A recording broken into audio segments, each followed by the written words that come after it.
I've discovered my secret to tranquility and joy. It all started with a humble seed and a patch of fertile earth.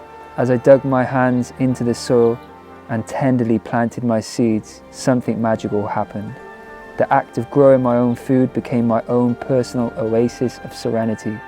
Each day I witnessed the miraculous journey of tiny seeds transforming into vibrant green sprouts, reaching for the sun. I was often searching for the ingredients into the magic potion of tranquility and happiness, but then I found it, growing my own food. Each bite of a homegrown vegetable tastes like pure satisfaction. From the tiny sprouts to the abundant harvest, my garden has become my personal paradise, where calmness and happiness is grown. So from Wales to you, here's a visual diary filmed over the last few months, showing you my tips, tricks, and secrets of growing food, plus some delicious recipes. Now lots of you comment and ask me how I stop the slugs eating my food, my crops. The one thing the slugs always tend to eat is my pak choi, but I've made an impenetrable boundary using some brambles. Slugs aren't going to want to crawl over this spiky stuff. Pak choi is looking healthy as anything. So one of the quickest and easiest things to grow yourself is radishes, and radishes aren't the sexiest of ingredients unless you grow them yourself. They taste mind-blowingly good, and they're so easy to grow. You can do them in a little pot, a big pot, a cardboard box, anything you can get your hands on. But I like to grow loads of them, so I'm just going to show you how to grow them in my beds here. I've already got some growing, but I'm going to sow some more because I love them so much. And all you need to do is just simply sprinkle the seed in, forget about it, and 4 to 6 weeks later, maybe a little bit longer depending on your climate, you will have amazing peppery radishes to pick, and you can even eat the leaves. So I'm going to make these radishes last for weeks by making a kimchi inspired radish dish. We're going to use the leaves and everything. So first up, let's give these a good old wash.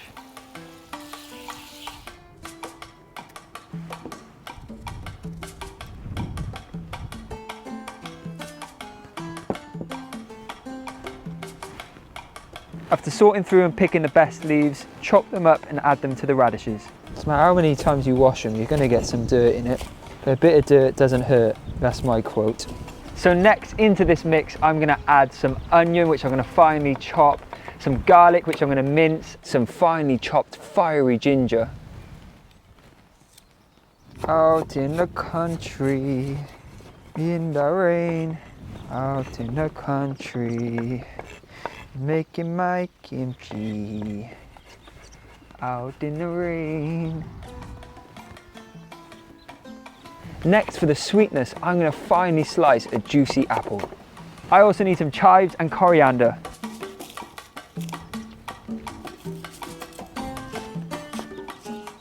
So now I'm going to weigh all my ingredients and then add 2% of that weight in sea salt. Hey Siri, what is 2% of 930? 18.6 grams. 18.6. 18. 18.5. Oh, 18.8.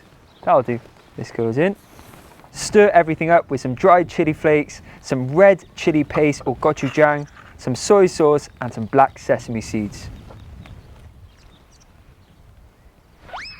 Don't know what I'm doing there, sorry, I don't know what I'm doing. Alright, sesame seeds. This would be a nice salad.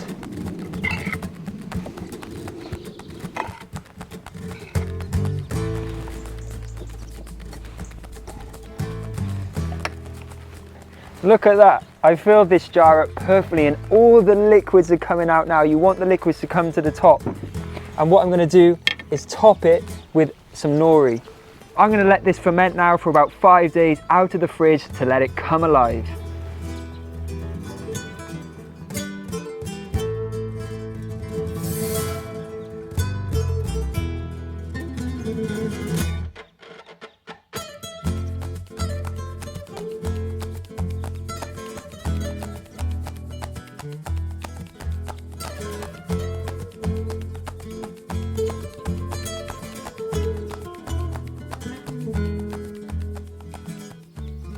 So nearly 4 weeks in the making, this radish kimchi. I'm so excited to taste this.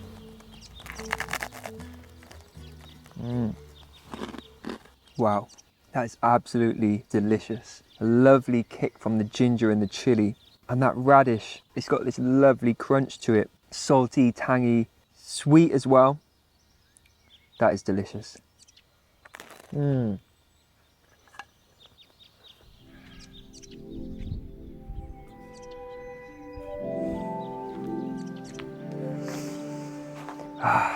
Just feels right coming into the greenhouse in the morning. I always bring along my AG1, it's part of my morning routine now. So all you have to do is mix 1 scoop of AG1 into some ice cold water, give it a shake and enjoy. There's 75 high quality whole food source ingredients including vitamins, minerals, superfoods, probiotics and adaptogens. It's carefully curated to nourish all of my body's systems holistically. It provides my body with the nutrients to support me physically and mentally, and it tastes delicious. It's so easy to enjoy. I do actually feel like AG1 is helping with my mental clarity. It contains things like adaptogenic herbs, powerful plant extracts and antioxidants that help support my metabolism and promotes mental clarity and alertness. Hello chickens! So make AG1 part of your morning routine by visiting drinkag1.com/Gaz Oakley, and AG1 are even giving you guys a free 1-year supply of immune supporting vitamin D3 plus K2 and 5 free travel packs that make traveling with AG1 easy. AG1, thank you so much for being long-term supporters of the channel. We really appreciate it. Now let's get back to the garden. So how did I start my vegetable garden? Well, 2 years ago, I set out on a mission to be more self-sufficient, and obviously growing food is one of the major ways you can become self-sufficient. You don't have to rely on the food systems that are set up. It's been the most fulfilling and rewarding journey that I've ever experienced, and it's sort of become who I am now. I decided to grow my food predominantly in raised beds. I think the aesthetic of them, it looks beautiful in a kitchen garden. But what I've realized, it doesn't matter what you're growing in. You could have the most beautiful looking raised bed. You could have an old bathtub, some buckets, some old tires, whatever you have, you can grow a ton of food in. The most important thing is the soil. Everything comes from the soil. So I got some new raised beds to fill today. So I'm going to show you exactly how I do that cost effectively, because if you're thinking about it, if you need to fill a raised bed that's this high, you don't want to be filling it completely with compost. That would be really expensive. So I'll show you how I fill a raised bed cost effectively.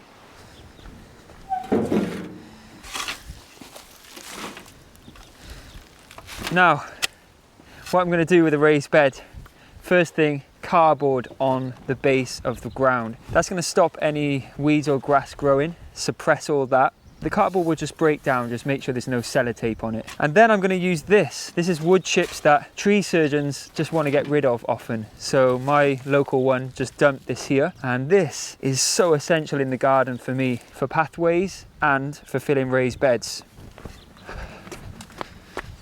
All right, let's get this in. So this wood chip is going to break down underneath the soil that we eventually put on top of this, and it's going to turn into the most amazing compost. Already it's slightly broken down, and you'll find worms and so much life in this, and that's exactly what you need to give the soil fertility and to give all the plants the nutrients that they need to grow abundantly and taste amazing too. It's all about the soil. So when you filled up your raised bed and you've got about 4 inches left to fill, that's when you would put your compost on top. So I've got some general purpose compost. It's not the most expensive stuff, but I'm relying on this wood chip to add so much fertility over time. I really love getting my hands in the soil. Do you know there's actually a chemical, a certain bacteria that's in soil that is a natural antidepressant? Now I'm going to pop the name of it by here because I can't say it and I can't remember the name, to be honest. But that's maybe why my mental health has improved so much since growing food and getting my hands in the soil. So before I top this off with a really good compost, I actually got sent this from Envy. Now these are just pellets that you throw onto compost to give it that life It's basically, it's a soil conditioner that transforms soil from dormant and compact to biologically active and nutrient rich. So let's throw some of these down. At this point, I would top the bed with some of my nutrient-rich homemade compost, but I've used it all up, so I'm going to use the next best thing, and that's Fertile Fibres compost. They're a company that supported me over the last 2 years. I'm a new gardener, but it's so nice when brands help me out, and I found that their compost grows the biggest and the tastiest and the healthiest vegetables, so glad I got some more to spread on the top of this bed. All right, so there's one more layer, and it's probably the most important layer for me. Again, totally free of charge if you have grass clippings. That's what I'm using here. All that moisture that's locked within that soil will easily get baked out of it when the sun is beaming down on exposed soil. And when there's no moisture, there's no life. So what you do to protect it is spread something called mulch on top. So it can be dried leaves, it can be more wood chips, but what I like to use is grass clippings. They're actually going to break down over time as well and add more nutrition to the soil.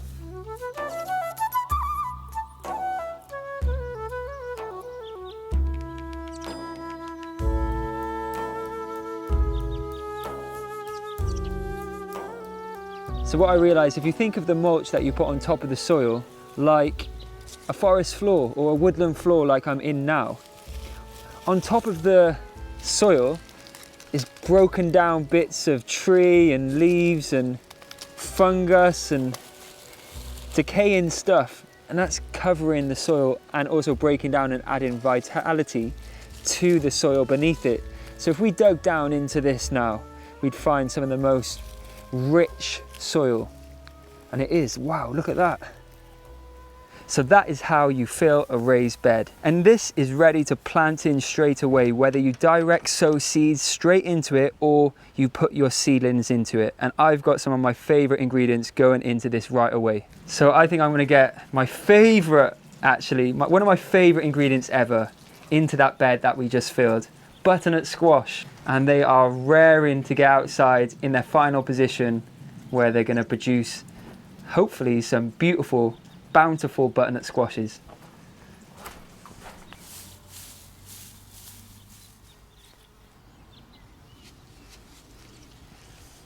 Here's your new home butternut squash.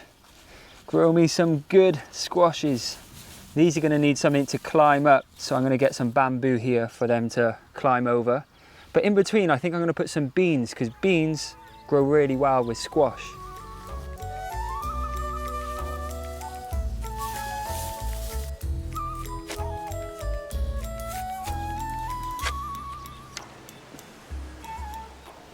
Rubbish at knots, I should have gone to scouts. So another thing that I've got to get in the ground is something that I'm so excited to grow. Watermelon, and also cucumbers. I grew cucumbers last year, the best thing I grew. So fun watching them. They almost grow in front of your eyes so quickly. They're going to grow in the greenhouse this time. Now I've got this lovely space. So let's get them in the ground. So what I'm doing, I learnt this from Charles Dowding, one of my inspirations. I'm going to tie some string above the watermelon where I'm planting it. And then when we pot the watermelon in, we will pot the string in with it too. And that will be the perfect thing for our lovely watermelon to climb up. Wow, the roots smell like cucumber. It is the same family, but that's so weird. I just love being in the garden. Best feeling ever. So happy I discovered growing food young-ish. Wish I did it sooner, but I'm so happy I eventually found it at the ripe old age of the age I am now. Oh, that's the cucumbers and watermelons in the ground. I'm so excited to watch them grow.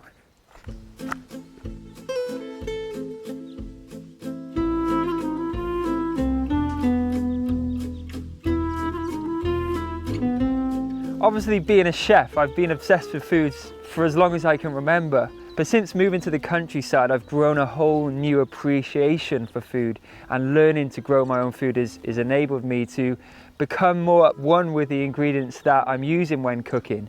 But something that I've really gotten into is foraging for my food as well. I've realized that, you know, there's an abundance of flavoursome and medicinal ingredients just out there in hedgerows. I've picked things like nettle, wild garlic, mushrooms, blackberries, cleavers, the list goes on and on.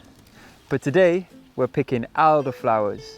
Now you've probably had elderflower cordial in your lifetime. It's the most common way of having elderflower, but it's so floral and has this beautiful sweetness to it that it's going to make the most perfect dessert. So lots of flowers actually look like elderflower, so it's really important to correctly identify elderflower. I take along my favourite foraging book. This is the Hedgerow Handbook. It's got an amazing diagram inside to identify the plant. The flowers have yellow stamens with pale green stigma, and it's a big blossom, and they're milky white, and they appear from May onwards. Oh, there we go. There's some nice elderflower. I'm going to be using this elderflower to make an elderflower creme brulee. It's going to be mind-blowing. I'm going to remember this spot because this is a big elder tree, and in a few months' time these are going to have berries on them which are super medicinal, and we'll make a lovely syrup with that. I'll show you all about that in a few months' time. But also we have just in this area cleavers. I told you all about this in my last homestead video that you need to watch. Nettles around here too. Nature's got all the answer for us. This elderflower smells so fragrant, and you know what goes so well with elderflower? Rosemary. So I'm actually going to get some rosemary infused into this creme brulee too. My creme brulee is going to be dairy and egg free, but it's still going to be as traditional and as creamy and as indulgent as any creme brulee you would have ever had before. First up, you're going to want to infuse that beautiful elderflower into some oat cream over a low heat for at least 15 minutes, and this is when I'm also going to add my rosemary too. Plus, for some sweetness, I'm going to use some maple syrup. Wow. Now the rest of this elderflower I'm going to use for my tea. Is so good if you have a cough, but also is very calming. So having this before bed with something like chamomile in a tea is perfect. Whilst that's infusing, whisk together some oat milk with some corn flour. The corn flour is going to help add that creaminess and help this creme brulee set. Once the cream has been infused, strain out the elderflower and rosemary. It smells so intense and fragrant, and the elderflower is really, really strong in this. Hint of rosemary. Unbelievable. So let's get our corn flour milk mixture in. This is going to help it really thicken up. Okay, now look at this. This is thick and creamy now. Look at the colour on that too. That's the elderflower and the maple and the rosemary, and that will set perfectly like a creme brulee in the fridge. Transfer that creamy creme brulee mixture into your ramekins and let it set for a few hours in the fridge.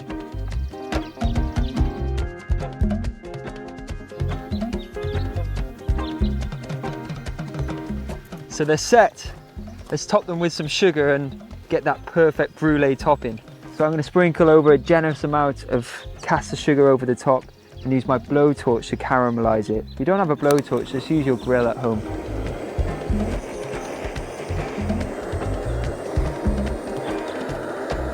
Look at these brulees. Oh, that is going to have the most amazing crunch. But now the moment of truth. Do we have a nice crack on top? That's the sound you want to hear. Let's dig in.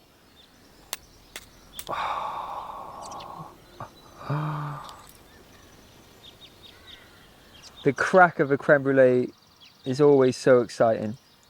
I've never had an elderflower one, so let's give this a taste. Elderflower and rosemary creme brulee. Who'd have thought it?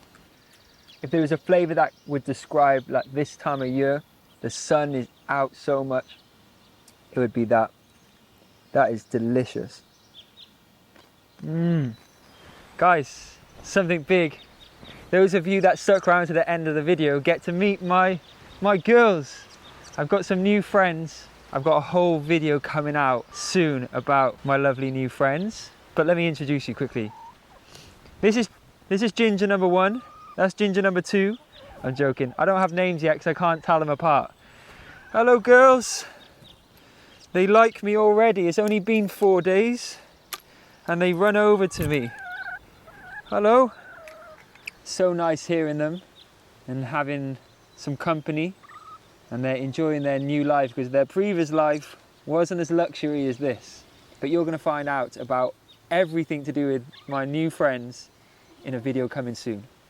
Thank you for watching, guys. Don't forget to like, share and comment. I'm really enjoying living out here in the countryside, and all I want to do is encourage you to grow food, be more self-sufficient, even if that's just learning to cook and cooking. So if I can inspire you through this, then I'm doing the job that I want to do. Peace out. Say bye, chickens.